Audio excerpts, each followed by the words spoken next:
On a Sunday morning, October 19th, 2025, the halls of the Louvre Museum in Paris were filled with the sound of footsteps, camera shutters, and the low hum of tourists.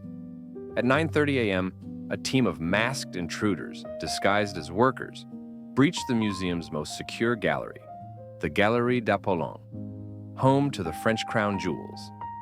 In under 8 minutes, they stole 8 priceless items of heritage, valued at roughly 88 million euros, approximately $102 million. What followed was not only a criminal investigation, it was a challenge to national pride, to security, and to the idea that history could be safeguarded by glass and guards. This is the day the Louvre was robbed.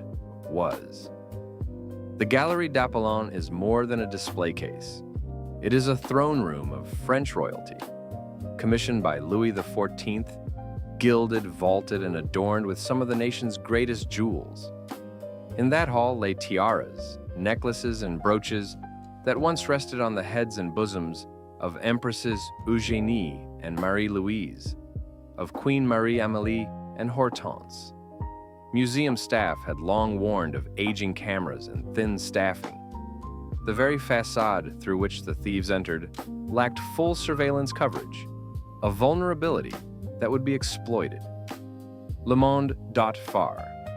On that Sunday, visitors walked mere meters from treasures that betrayed one of the greatest heists of modern times. The operation began weeks before. Investigators say the intruders posed as construction workers.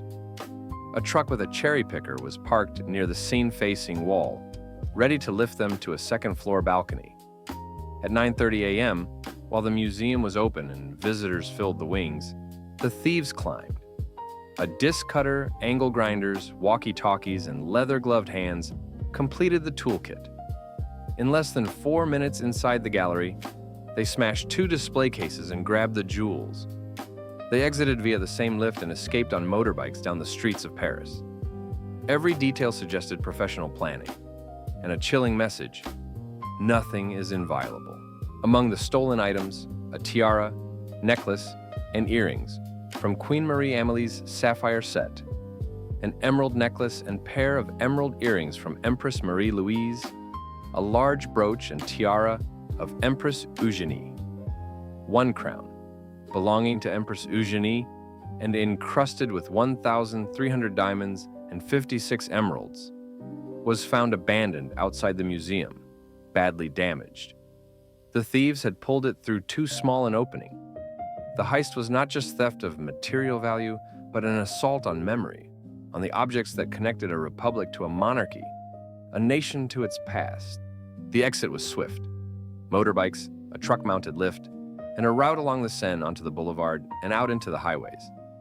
In the rush, they left behind tools, angle grinders, gloves, a blanket, even a lift system. DNA traces were later found on helmets and gloves, left at the scene. Investigators recovered the damaged crown near the scene. French President Emmanuel Macron called the heist an attack on our heritage. Time was against the investigators. Experts warn that if the gems aren't found within 24 to 48 hours, they may be melted, recut, and lost forever. The Louvre shut its doors for days.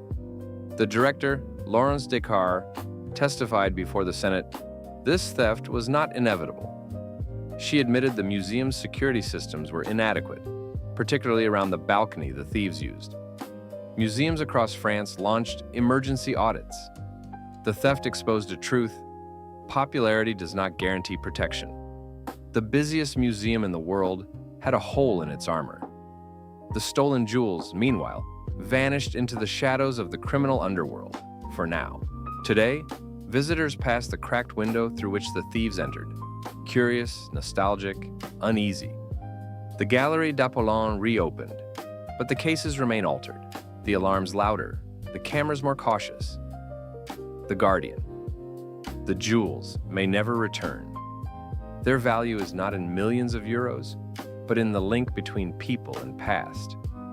100 years from now, we may still tell the story of October 19th, 2025, when glass failed and boldness triumphed.